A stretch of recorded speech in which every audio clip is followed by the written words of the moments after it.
All right, welcome to episode number 2 of the Blockbuster movie review. We have now officially changed the title. We have transitioned from the summer into the fall, so we're going to call the show the Blockbuster movie review. I am your host, Harry, the mind of Cube Ezel, and I am always have the pleasure of introducing y'all to my co-host, Mr. Richard Optimus 124 Brown. Tell the people hello, Richard. Hey, what's going on, people? How are y'all? So today is a special bonus double middle of the week episode. We are reviewing Fury that came out 2 weeks ago and also John Wick that came out last week. So Richard, I'll let you decide which movie we start with. Let's do Fury first, because it's a lot to talk about in Fury. John Wick, it's like one thing, and then that's it. Okay, that's really good because I really didn't get a chance to go see John Wick yet, but I have heard very good things about it. But Fury, I did get a chance to go see Fury while I was down in Charleston, South Carolina, visiting my folks and also participating in the Susan G. Komen Race for the Cure, which I also saw you did one yourself in Colombia as well. So big ups to you for completing that task, sir. Yes, sir. But the movie Fury was a movie based on the final few weeks of World War II and the tank battles that ensued as they pushed into Germany to finally eradicate the earth of the Nazis. The movie, to me, was very, very, very well written, very well acted, which is pretty hard for a movie that we've seen this year thus far. It's very few that I could say that fall into that category. So I was thoroughly enjoyed by this movie, highly entertained by this movie. Fury, by the way, I thought Brad Pitt gave an excellent performance in his character and role. Shia LaBeouf silently stole the film for me in this movie. Logan, forgot his last name, but the young kid Yeah. that comes on to be the new gunner on the take, he did a great job in this movie. You might also remember him from the movie Maze Runner as well, and then also you have Shane from The Walking Dead was also in the movie. He Oh, was wow. also in it. Sure, Yeah, you're right. and also you had Michael Pena was also in the movie as well, and I just got to say, Michael Pena, he's a pretty good actor. I thought he did pretty well in this movie as well. hmm And like even the supporting characters that were introduced in the film, which names have slipped my mind, were pretty good. Special effects were phenomenal. The sound, another great sounding movie that we saw this year. I don't mind asking. The film locations were pretty spectacular as well. They gave a nice gritty look, and also I don't want to get into this point right now, but it gave Right. also a different look of how soldiers interact with each other in the movie. I want to say just that without spoiling it. So your take on the movie, Richard? Yeah, man. I thought Fury was good. I wouldn't say it was great. I thought it was good. By far, I would have to say it was well acted. That was the one thing about this movie that really stood out. The writing in it was good. I think the pacing of the movie was a little much in some sequences. And it's just because, the way that things flowed, it's like the way some of the scenes were set up, it's like some of the scenes took longer than I think they needed to. For example, I think one of the clear scenes was probably the one when they were in the house. I think that could have been about a good 10 minutes shorter easily. But other than that, I mean, I thought it was good. The one thing about this movie I would say that stands out from most other war movies is that it looked real. Like it wasn't how like Saving Private Ryan and some of these other movies really capture the heroism side of it. This movie is about pretty much that war is hell and nobody wants to be there. No one's enjoying it. No one's having a good time. No one's thinking about getting medals. They're just trying to get it. It really showed that these guys are just trying to get home in one piece, and that is literally the only objective. This is probably by far the most graphic of most of the war movies I've actually seen, and that's really just because I mean they show. I mean, of course, other movies show people like getting dismembered and things like that, but this movie kind of shows it in a much more gritty fashion. They also it's probably the best use of tracer bullets I've actually seen in a long time. And, it's something that you see in movies, like they have the tracer bullets, but in this one, it was just like they captured. I guess they put it in there to make it more colorful. Either it was done on purpose or was it done just from an artistic element, but they actually made point of it in the movie and then they put it in there and it kind of got exploited. I thought it was cool actually. Um, the one thing about the movie is that all the characters ultimately were vulnerable. Like even Brad Pitt's character going through the movie, there were scenes where he was actually doing, he was trying to be that leader, but then he would go off in the corner and kind of cry by himself a little bit. So it just kind of was showing that, even the leader is a, he's still a man at the end of the day. There was also a lot of faith-based symbolism in this movie as well, because it was really calling back to God and the Bible, and that was mainly Shia LaBeouf's character, which is his character's nickname was actually Bible. But a lot of those things like really played into the movie. And I think the movie as a whole, I think the movie was good. The only thing about it for me that was lacking was probably the pacing of it. It's just because certain scenes just took longer than I think they really needed to be. But yeah, I can't argue against you that whole scene where they went into the house when they were in Germany when they met the two girls. I thought that scene could have wrapped up a little bit faster than what it actually did. And the whole scene of with them just driving around in their tanks, I thought that could have sped up a little bit. yeah. And so let's just go ahead and get into the spoiling part of this movie. And I just want to start off when you were talking about the sound of this movie. And the opening scene is this guy riding on a horse through a battlefield, and there's just tanks blowing up and dead bodies laying everywhere. And he's riding on his horse, this guy going along, and he gets past this one tank. And out of nowhere, Brad Pitt just jumps onto the screen, knocks him off. You can actually hear the knife going into his body. Then you hear it cracking into his skull and twisting everything. I was thinking, wow, this is how this movie's going to start off. This is kind of, strap yourself in. Yeah, strap yourself in. And like you said, how the characters were showing emotions. How when Logan's character came in and they told him to go get a hot bucket of water and clean out his spot in the tank. Yeah, and man. there he is, cleaning out his spot in the tank. And then you saw that the guy, like, who was in that spot just had a rag over him where his head was supposed to be was gone. But they would just clean out the tank. If you noticed it, half his face was still laying on the tank. And I was like, wow, that's pretty, like, my stomach turned a little bit, and I was just sitting down watching it. So you could just imagine. Yeah, that was, like I said, that's by far out of any war movie I've actually seen. That one, this one I would say probably by far is the most gritty of them all. It's like the others, I'm not saying the others did anything wrong, it's just that they were really capturing that heroism thing. That was being the guy who's going to win the Medal of Honor seemed like that was kind of that was the core component of the characters. This movie, it just kind of was like, there really wasn't, I mean, outside of Bible, there really wasn't anybody who had like, extremely likable persona. Like if you looked at them as a whole, like they all had flaws. None of them were perfect. Yeah. And I liked how Brad Pitt's character was almost like a father figure, how he was trying to quickly raise him up into the war, like, okay, you got to get over this. You don't want to kill people stuff quick because they're here to kill you. So either you kill them or they're going to kill you. Yeah, they weren't playing.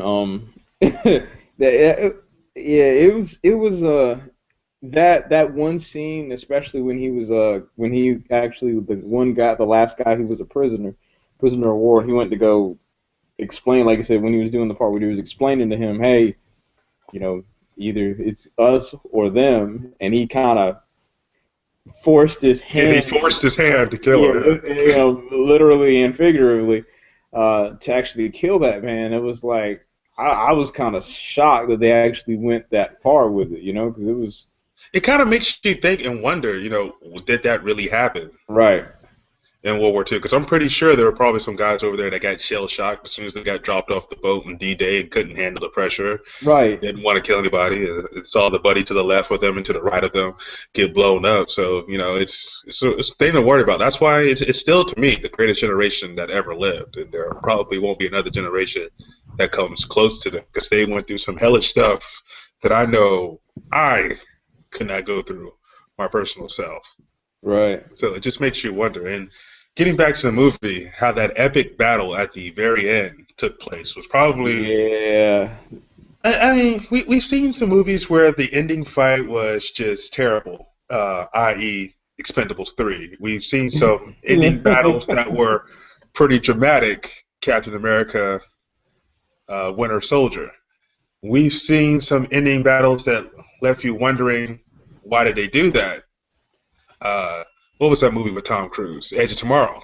hmm We've seen some ending battles that were like very cinematic, which is the Equalizer. But this one here was by far. Now I haven't seen John Wick, and I've heard some great things about that movie. But this movie here, that ending battle. At first, I was thinking, okay, I must be a coward because I was like, yo, let's turn tail and run. Our rest of our troops are just right behind us. What Right. was it? 5 miles, 10 miles hmm in the next town. Let's go there, regroup, and let them know that they're coming. But they stood there and had a final stand. It's kind of like the Alamo type deal situation. You know, this large, massive group is hmm coming, and they stood there and they pretty much held their own. Yeah, that was actually really really deep, man. Like when I watched that sequence, it's like you were hoping you know in your mind that they're not going to get out of this, but as you're watching it, you're just still kind of like there may be a chance. Like there just may be that chance. And I mean, like it's I think the name of the movie was fitting because it was the name of the tank, and that's really where the last stand was pretty much what it was about. I don't know if you remember in the movie, but I thought I kind of chuckled when I heard the name of one of the tanks was Murder Inc. Yeah, yeah. Uh, I remember that. I was thinking, oh wow, that's where they got that name from, the tank. yeah, that's what I was thinking too.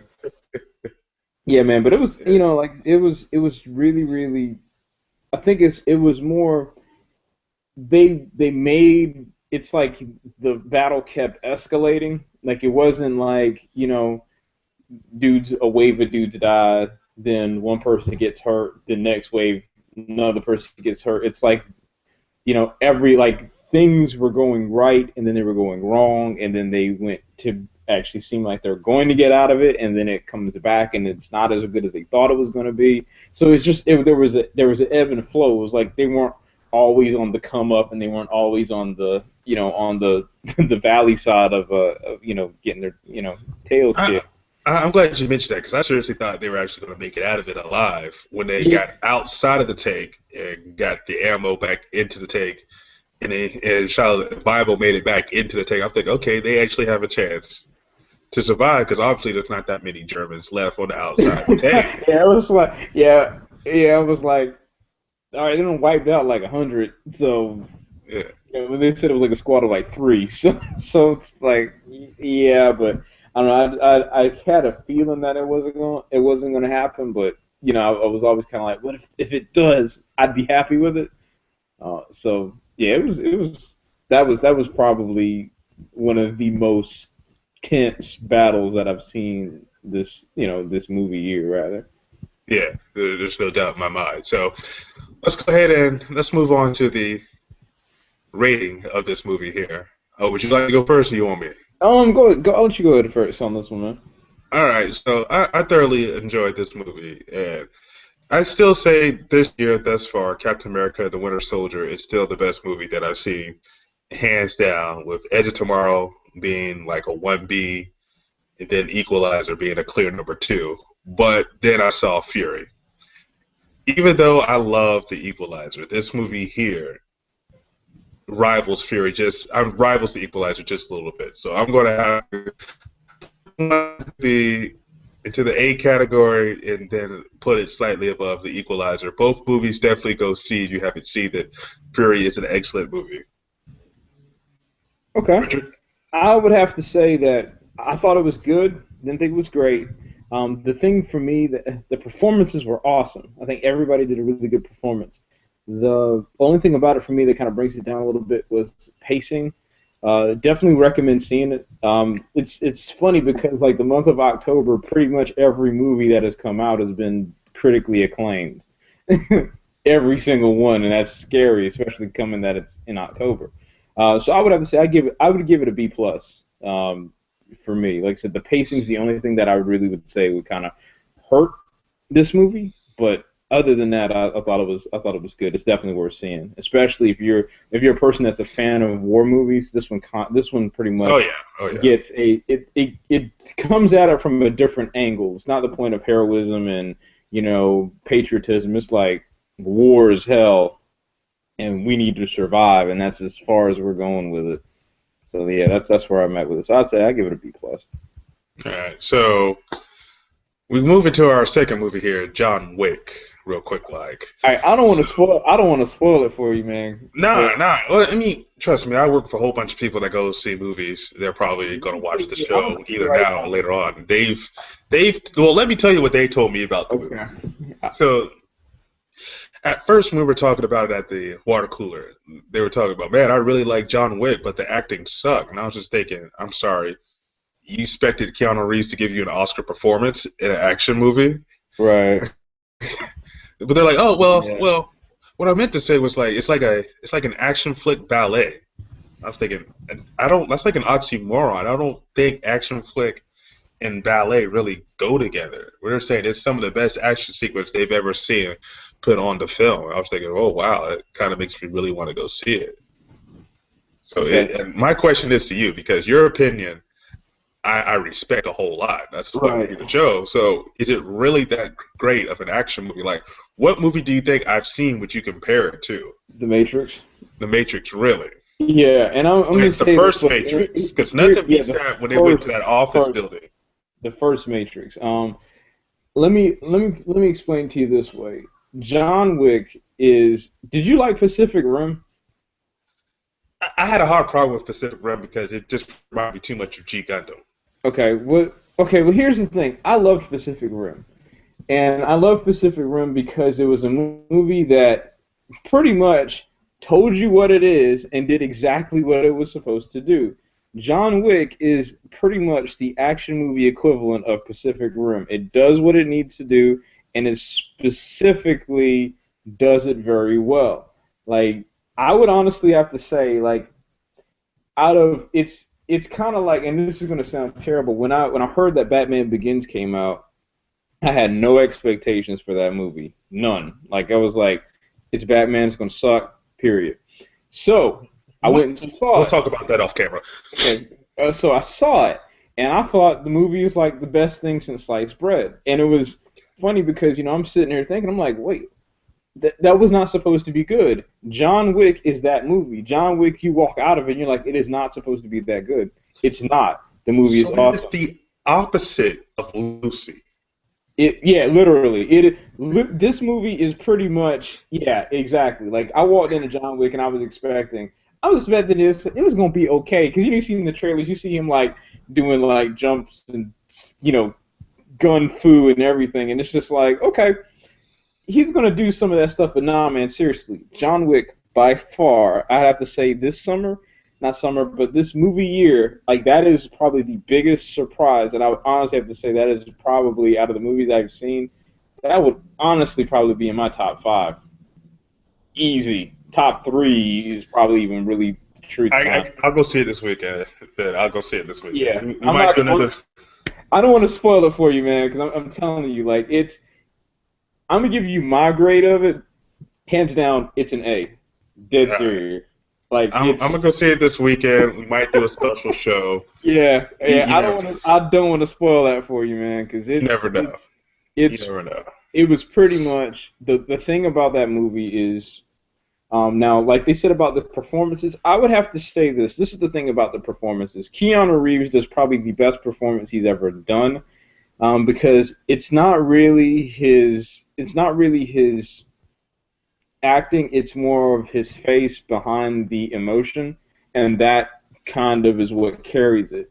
Also, all of the actors around him do really, really solid ways of actually making you understand that John Wick is a scary dude, and you need to be afraid of him. Like, and they play that because Willem Dafoe is actually in this movie as a partner of his, and there are a couple of other actors, but I'm telling you, like when you see this movie, it's like all the actors around Keanu Reeves are kind of what make it work a little bit better, and Keanu Reeves does a decent enough job to actually say, okay, I can believe that you are this. The thing that's also really cool about this movie, I think that, if I'm not mistaken, I can't remember the guys' names, but they were actually stunt directors for the Matrix movies, which is why all the action stuff works really well. Wojciechowski brothers? Not them. The actual, like, not the actual directors of the movie. They actually directed the stunts.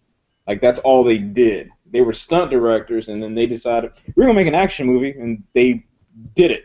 Like, if this is their first outfit, I'm telling you right now, like, John Wick is kind of like the way that it ended. It ended in a way like the Equalizer did.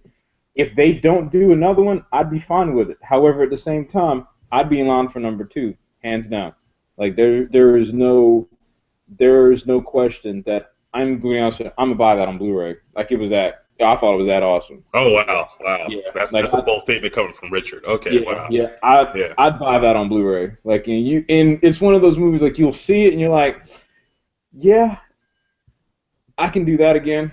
Because actually, I took my girlfriend, and she actually saw it with me, and she thought it was awesome because it was literally, it's just, the plot is functional enough to where it actually works. Yes, the movie is about a man who goes on a revenge streak because someone stole his car and killed his dog. That is what the movie is about, no lie. But the way that they make it work, it's you can make a good movie about anything, and John Wick is the true example of taking what you need to do and then doing it very well. And that's exactly what those guys do. So like I said, hands down, that's an A for me. Like, and I would buy that movie on Blu-ray, seriously.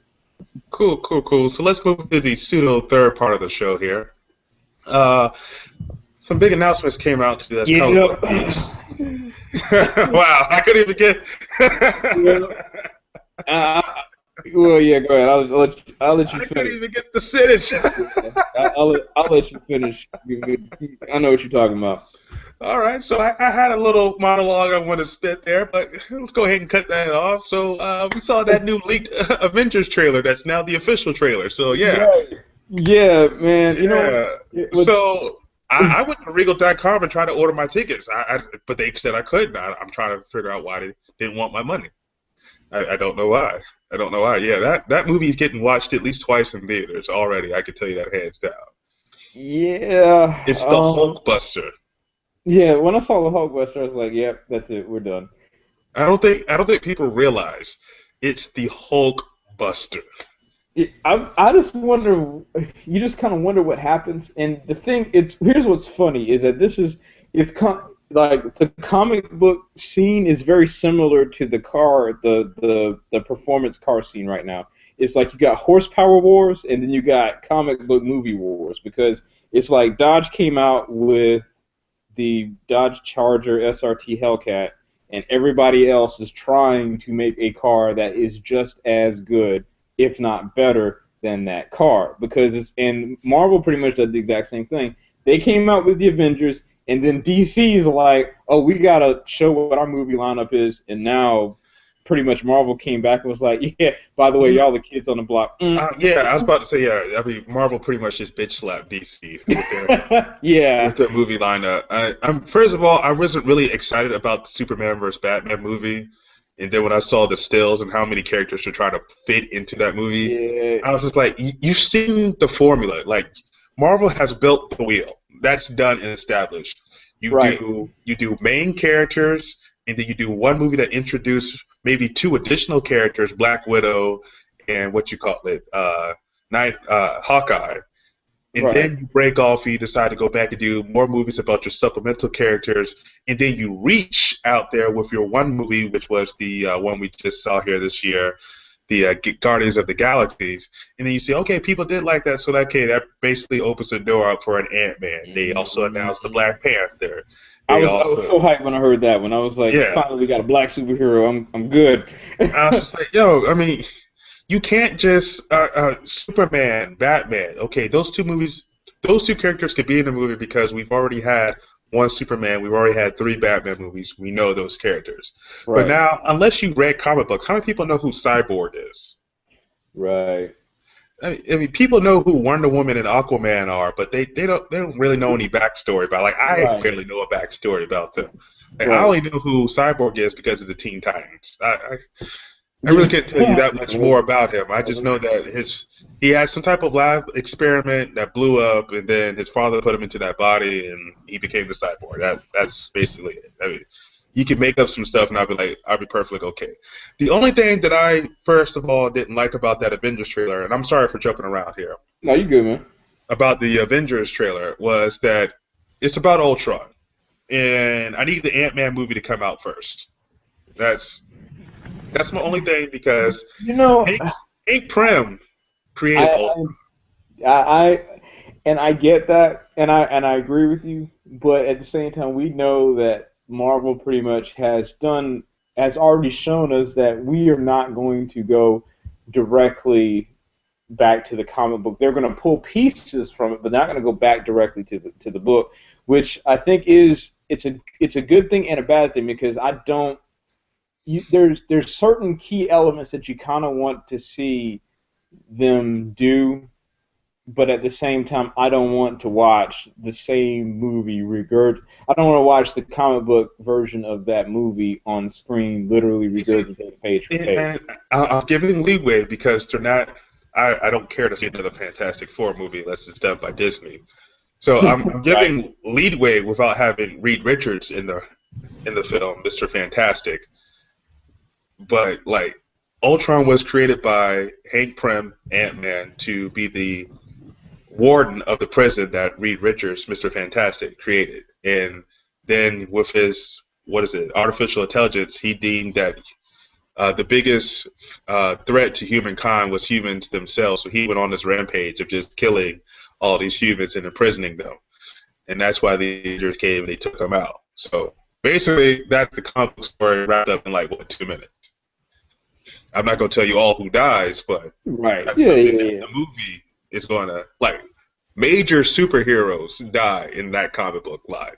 So it'll be very interesting to see how they're going to do it because they announced what Avengers up until what 4 or 5 was it? It's like Infinity Gauntlet Part 1 and 2. So it's Yeah, Avengers 3, and then, 3 and 4. yeah. So yeah, I mean with the Infinity Gauntlet, it's because it's basically how they did the reset button in the comic book was great. I'm not going to tell you how they did it. And then with the Infinity Gauntlet, how they reset that again, boom, that was great as well. So it's going to be very interesting how they're going to do it. I'm super excited just because I saw the Hulkbuster in the comic book. And I will tell you this, Richard, I am over my whole Spider-Man not being in it. I've accepted that. Even though even though Spider-Man doesn't play a big part in the Ultron, I don't think he even shows up in the Ultron comic. But I know Mhm. he does show up in the Infinity Gauntlet. But I'm cool. I saw the Hulkbuster. I'm happy. Yeah.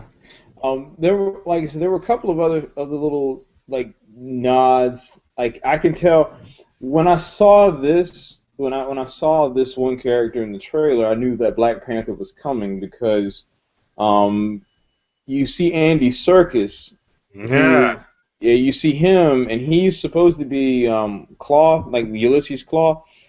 So when you see him, and then you see that Ultron gets a new body, and you see Captain America's shield get shattered, then that must mean that They go he to Africa to get more vibranium right, and that ties to the into Black Panther. right. So that Spoiler. yeah. So I mean that's it's not a spoiler. It's a hypothesis. It's just that if you knew who these people were, you kind of see okay, well this is all speculation, so this can't really say it's a spoiler because we don't know. But more than likely, that's how they're tying it in, which I'm cool with that. Um, what else was in that trailer? Well, I you saw Scarlet Witch quick. yeah, I'm gonna be honest with you. What was I to say? I'll be honest with you. I think that the Quicksilver in Days of Future Past is gonna be the better one. Hmm. I can already because even if you look at the way his powers are done, it's like he's got like plasma when he runs behind him. It's just kind of like okay. I think the other movie did it better. Hmm. Yeah. You know, I'm not saying that But the dude. correct me if I'm wrong. Quicksilver. I know Scarlet Witch joined the Avengers later on, but Quicksilver never joined. He went off with Magneto. Yeah, I think so. So I mean, they don't have to keep him around if they don't want to. Yeah. And another thing that I want to talk about, and this will be our last subject. They announced that Doctor Strange movie. hmm Now, I know Doctor Strange shows up a lot in Spider-Man comics, and I know I said it was okay with Spider-Man not being in the Avengers anymore, but that would be very interesting. Just a thought, Richard. Don't burst my bubble here. Yeah, yeah. I mean, they might. They honestly they might. It's funny about the casting for that character because I mean, I'll be honest with you. When I heard Doctor Strange was literally going to be a property, I was like, oh, they need to get Johnny Depp for that role. Like he would have been like He would have been great. he He would have would have been been the doc. He would have been the Doctor Strange. Like that would have been the perfect casting of that character. But great. they talked about Joaquin Phoenix, and that went away. And now they're saying Benedict Cumberbatch is going to be it. And I think he could do. I think he could do Yeah. a very good job. Is that role? Because if you've seen him on Sherlock, pretty much he's that Sherlock whimsical. and on that Star Trek movie. Right. So his whimsical side. I know he's got that in him, so he's able to play that role. It's like And if I there's think the British accent, if they tell him to just keep his British accent and go with yeah, it, I think that would be great. right. Yeah, but it's like I was like, Doc, I was like Johnny Depp could have been the perfect Doctor Strange. I guess he's just had too It many has to bad be movies somebody over who him. could deliver that dry, quick whips. And both of those guys could do it. Yeah. Like Johnny Depp can do it, and Benedict Cumberbatch could do it. And apparently they say that he's the rumored Doctor Strange. So I'm just glad it didn't get Matthew McConaughey. nah, That's that's not gonna happen. Nah, it won't be him. It won't be him. It'll be. I don't know, man. It's the next 5 years of Marvel movies is gonna be pretty intense. And the thing funny about it is we've forgotten that Star Wars comes out next year. yeah, pretty much. Yeah, pretty much. I was like, I pretty much plotted out my movie watching until 2019, and honestly, until you mentioned it, I totally forgot about we have a new Star Wars movie coming out. Most people do. So I Yeah, think I think Disney knows what they're doing. Like they know for a fact that hey, what we're yeah. going to do is we're going to go ahead. They talked about Star Wars for a while, then they brought out Marvel stuff.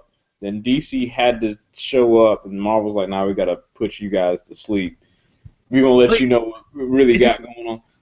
is it Warner Brothers that owns Disney? I mean DC. I think they do hold a lot of the rights to it. They're the production company that's doing it, and they're having. And actually, what's funny is they're having a hard time. I think they're having a lot of. I think there's not as much faith in their property because I don't know if you saw this, but Christopher Nolan said after Batman versus Superman, he is out completely. Like he's not. He has I no. heard, I read something about that this was going to be his last superhero movie He said that he he's wanted to do. he said he's completely out of doing like the DC stuff. So it might be his last superhero movie, but that doesn't hold because his name being attached to that property is really what kind of helped sell it. And There's no now it's lie. I would have gone to see Man of Steel if it didn't say Christopher Nolan on it. right. And the reality of it is that he's not going to do any more of them. So now you're going to be like, oh well, why should I go see this movie? But, so anyway, we'll see. Well, all right. Well, this has been episode 2 of the movie Blockbuster review series. I want to thank everybody for watching. We will be back at a undisclosed time at this moment. I think the only other movie we got coming up later on next week. I know we have the Hunger Games coming out pretty soon, but I'm pretty sure I'll be back in Charleston hanging Okay. out with the family, so that might not be an immediate Sunday movie that comes out. Other than that, there's no really big properties that I could think of that I want to go You see. got Richard, you you? got Interstellar, and you got. I actually kind of want to see Big Hero 6. Um, Oh, I forgot about Interstellar. I do want to see that. That's also November too. that's next week. I think either Next week. I think I can't remember. Okay, yeah, I could definitely do Interstellar. I really want to see Interstellar's that. I not just want to. Interstellar's next week. I want to know how it is. Like, I can pretty much plot that movie out, but I just want to know: do they find a habitable place to live on? Does he make it back to his daughter? Like, what happens? That's what I want to know. I want to know what happens to that one. So yeah, let's plan for Interstellar. That'll be episode 3. Okay. That'll work, boss. All right. So Richard, tell the folks how they can find you. gplus.2/Optimus124 and facebook.com/Optimus124. All right, people, and yes, you heard it. The rumor is true. I'm back on Facebook, uh, expressing my First Amendment right to the fullest. I've already made some people mad, and let me tell you one thing: unfollow. I'm sorry. It's just that simple.